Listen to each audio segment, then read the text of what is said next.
Escapar y si el camino está 11 de la mañana, 9 minutos en toda la República Argentina. Esto es El Destape, estamos hasta la 1. Y ahora vamos a hablar de una batalla que se ve todos los días, cotidiana. Ya a esta altura forma parte de nuestras vidas, por lo menos de aquellos quienes pasamos una parte de la jornada en las redes, ese ecosistema que vino a revolucionar un poco la vida moderna, y es la batalla de los memes, estas imágenes que circulan, que se comparten y que toman sentido de la realidad, lo transforman de alguna manera y lo devuelven, y por eso se retroalimenta permanentemente con la política, entre otros muchos aspectos, y el que lo estuvo estudiando todo esto es Nicolás Canedo, analista de comunicación, profesor de la UBA, por lo cual, en primer lugar, mi solidaridad. Gracias. Y bienvenido al Destape.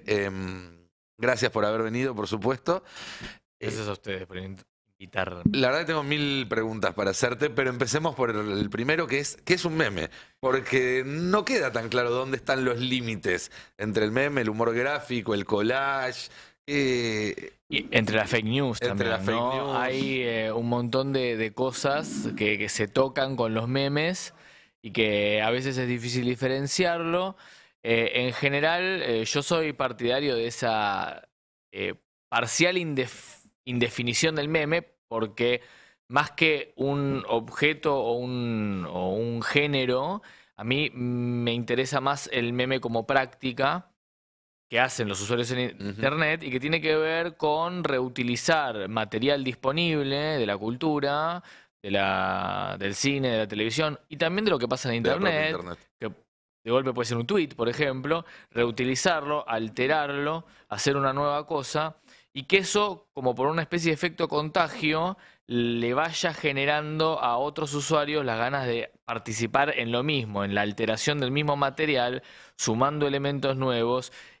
Y cuando los memes más exitosos que conocemos son resultado de múltiples y sucesivas intervenciones que terminan generando una especie lenguaje o protolenguaje, símbolos que son comunes en la conversación digital. Entonces, digo, el ejemplo más obvio, ¿no? El de Drake, el rapero que tiene los dos frames, que hace...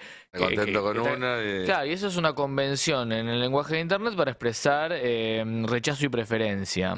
Producto de muchas veces que eso se intervino sobre una multiplicidad de temas que van desde la vida cotidiana, la comida, el deporte, a la política.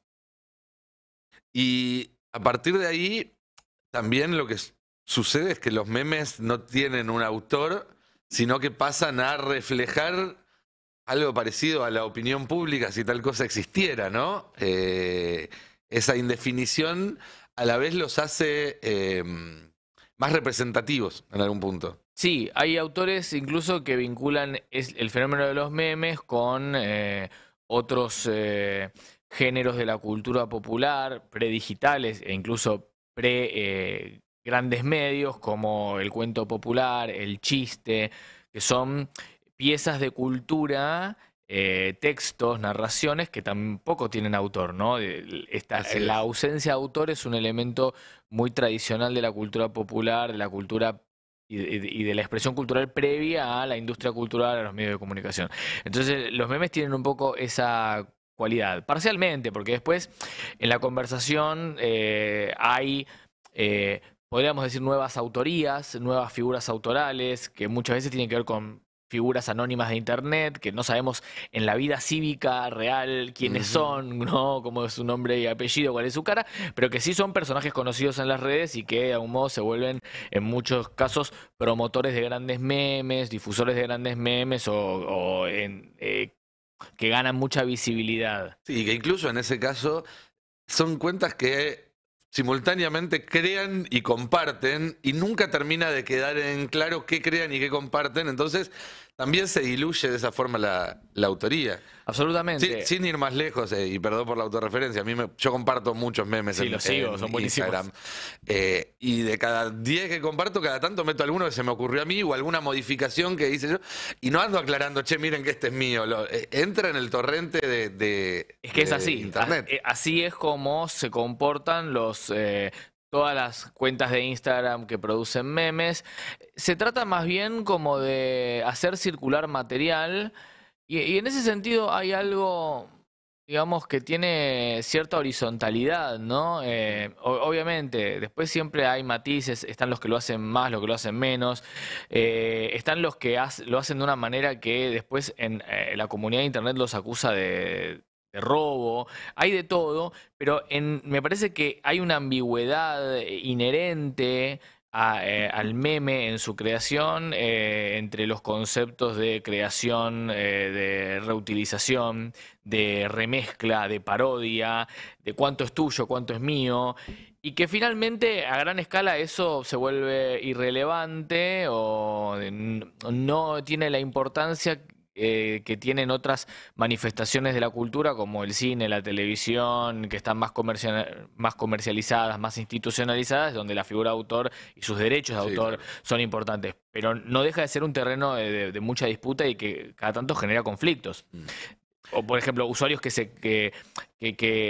conflictos mínimos, ¿no? Digo, hay conflictos grandes, ¿no? De industrias o de empresas que reclaman por derechos de autor, pero también conflictos mínimos de usuarios que se quejan de, che, vos copiaste este meme mío y no me citaste, no me robaste. Y de hecho, creo que es una práctica de los últimos años que las cuentas de Instagram que curan memes empezaron a robar a los usuarios que los producían, cosa que antes no pasaba tanto. Ujú. ¿Cuándo o cómo sucede la intersección entre los memes y la política? Porque ahora está casi naturalizada, ¿no? Con Milei, que es casi hasta un paroxismo de todo esto. Se volvió canon. Se volvió canon, exactamente. Pero viene de antes. Yo recuerdo, por ejemplo, que el día que sucede el intento de toma del Capitolio, enero de 2021, Sí. yo lo que sentía era una especie de efecto Roger Rabbit. De decir, los memes y toda la cuestión de los foros donde también estos memes se alimentaban, sobre todo los memes que nacieron de la ultraderecha, porque ahí también en Estados Unidos había un vínculo muy fuerte de ciertas imágenes con ciertas ideas políticas. Rompieron la pared que los separaba del mundo real y ahí tenías un loco con un Jamiroquai con cuernos de búfalo y la bandera de Estados Unidos sentado en el Capitolio real de Estados Unidos. Sí. Pero ese es el momento en el que yo sentí que se dio esa ruptura, que seguramente no fue un proceso puntual, sino algo gradual. ¿Vos cómo venís viendo esa interacción? Ese fue sin duda un momento álgido, un momento donde quizás en la cultura norteamericana, y nosotros ahora tenemos otro a partir de que Milei es presidente, pero momentos en los que por ahí el fenómeno de los memes da un salto de escala, o sea, se consolida en otro nivel de influencia en la cultura y en la política. Nada, la práctica de hacer memes viene de hace mucho tiempo e incluso precede a lo que fue el trumpismo. Es cierto que el trumpismo le dio otro lugar, porque creo que ahí es donde está lo más interesante para ver en los liderazgos de Trump o de Milei, que lograron construir representatividad apelando, viendo con mucha inteligencia que había un afán de participación muy grande en Internet y en ciertos espacios, con usuarios que producían material y que se relacionaban con sus propuestas políticas, y ellos lo que hicieron fue como integrarlos, darle Claro. lugar, decir, sí, esto es participación política válida, esto no es algo solo, o no lo voy a tratar como algo marginal, porque no es institucional, porque no es correcto, porque no es moderado, porque no es democrático, porque en el hervidero de ideas de Internet está todo. Sí, claro. El horror, Sí, lo que nos gusta, lo que nos horroriza, y está todo ahí. Es como el inconsciente colectivo real. A eso le voy a dar lugar y voy a dialogar con eso. Voy a usar esos instrumentos y voy a capitalizar a estas comunidades que para la política tienen algo que la política siempre quiso, que es mucha vocación, mucha garra, muchas ganas de salir a militar algo sin que te lo paguen. Ahora, obviamente hay una discusión sobre trolls libertarios que están ascendiendo a puestos de responsabilidad en el gobierno con sueldos bastante... Pero en todo caso es una consecuencia de este proceso. Pero claro, pero, está bien que critiquemos eso, porque es turbio, pero esa gente también lo estaba haciendo cuando no había ninguna garantía de nada. Una capilaridad y una potencia desde abajo que... Y eso es algo que a la política le está costando, por ahí al peronismo, y sobre todo al peronismo cristinista un poco menos, pero a la política en general le está costando desde hace mucho tiempo y conforme se pronuncia la crisis cuesta más. Ahora bien, los memes preexisten a eso, ya era una práctica anterior y la política como uno de los grandes temas de conversación siempre estuvo. De hecho, hay trabajos que hablan sobre la participación de los memes en la campaña de Obama. Sí. Sobre todo la segunda elección de Obama. Así es, Esa elección es totalmente. considerada por muchos analistas como la elección memética. Así que bueno, creo que son saltos que va dando el fenómeno. Y existe, porque, bueno, me lo mencionabas recién, la utilización, los políticos que ven en algo que se puede utilizar políticamente hablando, en el caso argentino, ya directamente dándole responsabilidades de gestión en materia comunicacional a quienes formaron parte de ese dispositivo. Pero, ¿existe usar al meme sin riesgo de que el meme te termine destruyendo? Porque si algo tiene el meme todavía es esa cuestión medio salvaje, donde vos sabés qué es lo que tirás a las redes, pero no qué te va a devolver eso después de pasar por algunos filtros o por varias iteraciones. ¿Hay alguna manera de jugar ese juego sin correr el riesgo de que tarde o temprano termine yéndote en contra? Yo creo que por eso es más interesante pensar no tanto en los memes en sí, sino como cosas, sino como un espacio de conversación y de que es en realidad una parte de lo digital, como espacio de conversación y disputa. Y ahí me parece que la clave de eso es que sí puede pasar, pero que en tanto vos tengas a tu militancia o comunidad, porque no siempre toda comunidad es militante, aunque sea políticamente activa, participando y organizada, se puede estar constantemente disputando esas resignificaciones del meme, porque el meme tiende a la resignificación, tiende a la reutilización y a la disputa. Digo, si vemos lo que fue la campaña del peronismo, la campaña no oficial, sino la campaña en redes, muy hecha de abajo hacia arriba, hubo mucha reutilización de memes libertarios y redefiniéndolos para, o de memes que habían sido, ahora hay como toda una resignificación de memes de Alberto Fernández que le hicieron mucho daño y los están como revirtiendo y lo están poniendo a Milei en su lugar, como para mostrar, bueno, que a Milei le pasan las mismas cosas, ¿no? Entonces, esa reapropiación... ¿Qué pasó ahora, la puta madre? Y claro, ese totalmente, que tiene la cara de Milei. Bueno, esa inversión de la carga política, de la tendencia, pasa y está propenso a pasar. Y no se puede controlar. Esto es una de las cosas que a la política más le cuesta, no a la Libertad Avanza, pero sí a la política que tiene más tradición y experiencia. Lo que le cuesta mucho es el sentir que no tiene el control sobre el producto. Claro. Y eso es un poco lo que tiene que trascender, porque en el momento actual de la comunicación, ese descontrol, esa cosa que te demanda más que solamente pensar una buena comunicación y soltarla a lo público, sino tener a una cantidad de usuarios que estén dispuestos a estar como discutiéndola y resignificándola en el día a día.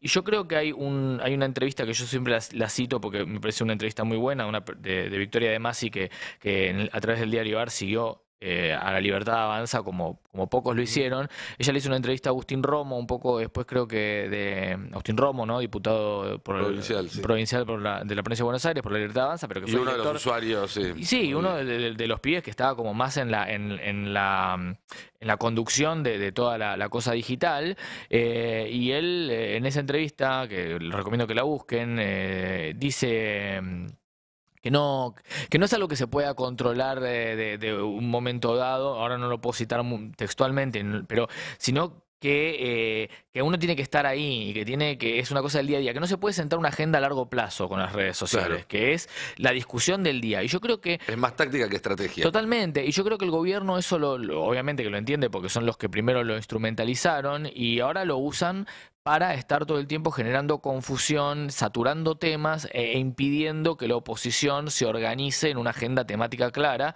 porque está siempre reaccionando a los temas que le propone el gobierno, que son temas por lo general que para la sensibilidad progresista no son superficiales, pero que para el plano de la opinión pública de hoy y para los problemas que atraviesa el país, la mayoría de la gente son un poco superficiales. Se me viene a la cabeza como un ejemplo de esto último que contás, justamente lo que hicieron cuando empezó a saltar que ellos mismos eran parte del dispositivo gubernamental y que cobraban sueldos, que empezaron a crear cuentas falsas de supuestos empleados nuevos asumiendo cargos absolutamente ridículos por sumas absolutamente ridículas y diluyeron una denuncia real en justamente un meme, en un juego humorístico. Que es un poco la lógica, esa es la lógica del troll, ¿no? El troll generalmente, ahora últimamente la palabra troll en la discusión pública está más reducida a una faceta que efectivamente existe en el troll, que es la de promover la discordia, el odio y demás, que es cierto, pero nos estamos olvidando también que el troll está hecho de una cosa que es como muy del bromista. ¿No? Yo pienso mucho en la broma telefónica, ¿no? Previa a internet, esta cosa que Bart Tangalanga. Simpson. Bueno, Bart Simpson, sí, Tangalanga, Bart Simpson, el tipo que te llama y te bromea. ¿Y por qué te bromea? Porque es divertido, porque le divierte. No es divertido para vos, que sos el objeto, la víctima de la broma, pero es divertido para él. Y entonces hay como una cosa en la lógica troll de hacer política, que es la broma como instrumento político, como instrumento de desinformación o de correr el eje de debate. Entonces, esto que vos estás contando tiene como una dinámica bromista, igual que el Jumbobot. Sí. ¿No? Digamos, porque también se está empezando a usar en contra del gobierno. Eso fue como... Trolearon al ministro de Entraste Economía como un caballo, te hice la broma, entraste. Sí. Y yo no sé digo, cuánto del Jumbobot estaba como alineado a una posición política. Vio la posibilidad de joder y eso hoy suma y cuenta un montón. Sucede también que los memes, al volverse parte de la cultura popular, ofrecen nuevas categorías para pensar la política tradicional. O quizás no son nuevas categorías, me escucho un politólogo y me corre a zapatazos, pero maneras de acercar categorías existentes a algo más básico. Sin ir más lejos, yo muchas veces hablo del peronismo perrito grande, peronismo perrito chico, sí. ¿no? Para la diferencia entre cuando el peronismo era el partido del orden y del poder y se plantó y todo eso, y a la hora me da ansiedad que saquen un comunicado en mi contra. Sí. Pero pasa también con el tipo que está pensando, el Chad. Con el de Drake, el Chad. El Chad es uno de los grandes memes metáfora de la dirigencia política de hoy. El del perro, los perros también. Sí. Pero con el Chad... ¿Sirve, digo, pensar la política a partir de los memes o es rebajarla a algo que no está a su altura o que es mucho más fluido y que por lo tanto no te permite captar un sentido y darle una idea a eso? Yo creo que está pasando y que por lo tanto hay que pensarla a partir de los memes porque los actores políticos y una ciudadanía muy políticamente movilizada lo está haciendo. Después, si eso nos gusta más, nos gusta menos, como observadores de la política, que tenemos nuestras ideas de cómo queremos que la política sea, bueno, eso es otra discusión. Mira, basta ver... cualquier aparición de Milei en cualquier lugar de importancia, y no son pocas dado su rol, ayuda a verlo. Cuando Milei se presentó en el Foro Económico de Davos, ese fue un episodio muy interesante, no solo... no solo por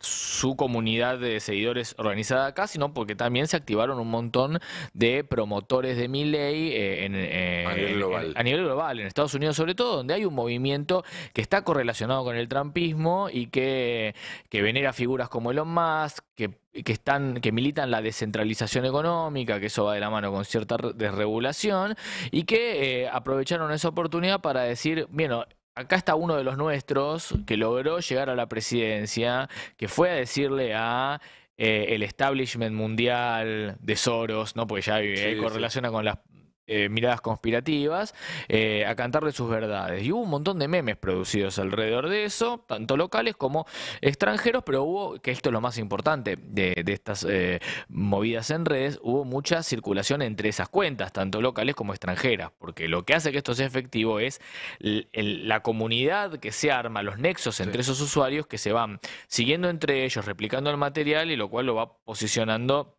mejor en las redes, y que eso eventualmente sabemos que a pesar de que Twitter sea un micromundo, después lo levantan grandes medios o se comparte a través de otras redes sociales que sí apelan a gente que está menos políticamente sesgada o que es menos intensa políticamente. Entonces, eventualmente mucho de eso termina circulando y llegando. Y los memes proveen una metáfora para entender en la síntesis de una imagen con una fuerza, una contundencia muy palpable, caracterizaciones de la política. Y ahí el meme del Chad, que explico brevemente para el que está escuchando en su casa y por ahí no sabe lo que es el meme del Chad. El Chad es un personaje memético, quizás lo vieron como un hombre rubio con barba que siempre está de perfil y que tiene la caracterización de ser, además de muy viril, de ser un tipo que hace lo que se le canta, que desoye cualquier tipo de consejo, advertencia que venga de un lugar de saber o de corrección política, de lo que sí le va bien. Es el tipo que hace lo que se le canta y le va bien. Bueno, generalmente se lo muestra en una discusión con otro personaje que es o el virgen, ¿no?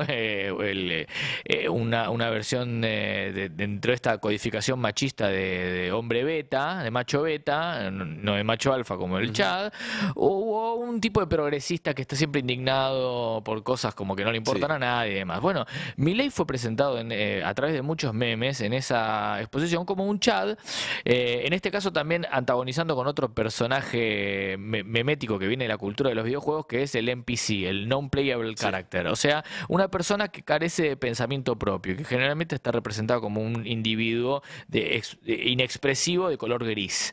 Bueno, Milei le hablaba a los NPC, a los Non-Playable Characters, o sea, a los personajes que no son un jugador en un videojuego, sino que responden a la computadora. A los autómatas alienados del establishment internacional socialista empobrecedor.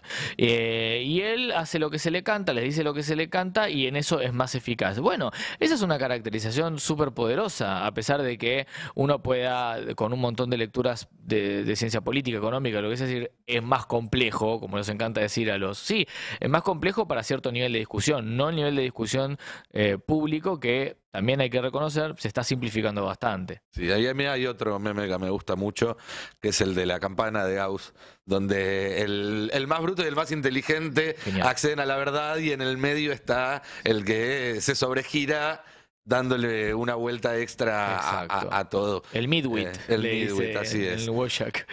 Sí, el mediocre.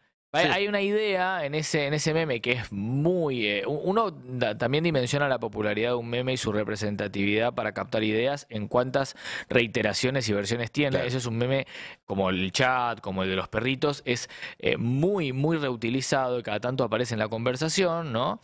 Y es una idea que muestra un poco... Estoy pensando en voz alta, ¿no? Pues interesante también para ponerlo en relación a la distribución socioeconómica y a cómo el gobierno está avanzando sobre la clase media, ¿no? Porque uno podría poner en la clase media ahí a alguien que va a la marcha del 23 de la UBA y se queja, o sea, me imagino un meme pro Milei diciendo como estos son los de la universidad pública, que son unos llorones, y en el medio está el más pobre y el más rico bancando a Milei. Bueno, esto es lo mismo, solo que no es una distribución socioeconómica, sino una distribución de coeficiente intelectual, porque esa campana de Gauss es la campana, es el gráfico que mide la distribución de personas según su coeficiente intelectual. Los más genios, los más estúpidos los más genios y los más estúpidos coinciden, y esa es una idea interesante porque es súper empoderante en el nivel de la lectura. Te hace decir, vos podés tener esta idea. Si vos te sentís un tarado por tener esta idea, por ahí no sos un tarado, por eso sos un genio, porque los genios también piensan así. Los genios y los tarados piensan igual. Muy punk o muy peronista en algún punto también como concepto, pero ahora reutilizado del otro lado. Nico, buenísima la charla y seguramente te volvamos a invitar porque la realidad da cuenta de esto. Invito a leer tus columnas que salen todos los domingos. No, salen cada 2 sábados, en el Diario AR. En el Diario AR, donde... haces este análisis aplicado a lo que va pasando en la actualidad, así que nada, la invitación a que te lean y seguramente volvamos a charlar pronto. Muchísimas gracias por haber venido hoy al Destape.